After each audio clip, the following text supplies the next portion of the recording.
अरे महाराज, कथा को फिर सुनाया जा सकता है, कथा को पढ़ा जा सकता है, पर जीवन कभी भी समझ में आता। जीवन को समझने के लिए एक गुरु चाहिए, महात्मा चाहिए, एक उद्बोधक चाहिए, एक दृष्टा चाहिए जो दृष्टांत दे जीवन के। पत्नियों के प्रताप से भगवान ने नाग को माफ कर दिया, विष निकाल दिया, शुद्ध कर दिया। नाग के 5 फनों को फैलाकर कहा, मुझे पृथ्वी पर छोड़ो और वहां से तुम पर्वत पे चले जाना। भगवान पाताल से नाग के सिर पर बैठकर आए और यमुना के बीच में जब बाहर उसने फन किया तो भगवान ने अंगूठे पर शरीर को खड़ा कर लिया, पैर के अंगूठे पर खड़े हो गए परमात्मा, और नाग से कहा रुको, उद्धार करूंगा तेरा।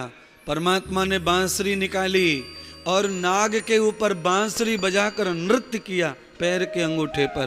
पैर के अंगूठा टेक दिया, भगवान के अंगूठे से गंगा बह करके नाग की खोपड़ी में चली गई। गंगा ने पवित्र कर दिया, बुद्धि को पवित्र कर दिया, नाग को। इसीलिए महात्मा साधु और गुरु के अंगूठे को धोकर पिया जाता है, बुद्धि को अच्छा करता है। उनका चरणामृत बुद्धि के दोष निकाल देता है, बुद्धि से विष निकाल देता है। चरणामृत क्या है? तुम्हारे जैसे अंगूठे गुरु जी के, तुम्हारी जैसी चमड़ी है, तुम्हारे जैसे नाखून है, सब तो तुम्हारे जैसा है। फिर हम क्यों धो धो के पीना, क्यों पूजा करना है? अपने घर में इतने बड़े बड़े लोग हैं, अपने घर में नेता अभिनेता, अपने घर में मंत्री उपमंत्री सब हैं, पर हम उनके चरण धो के क्यों नहीं पीते? महात्मा के चरण में क्या रखा है?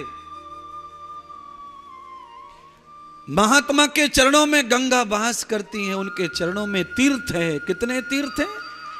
बताई देता हूं कितने तीर्थ हैं। 60 और 4 64, 60 और 4 64, और कितनी जोगनी है? योगिनी कितनी है? देवी माता के रूप कितने? 64 64 जोगनी मंदिर। 4 धाम जाके आओ, बद्रीनाथ जाके आओ, जगन्नाथ जाके आओ। जब तक गुरु के चरण नहीं मिलेंगे तब तक किसी धाम का फल मिलने वाला नहीं है।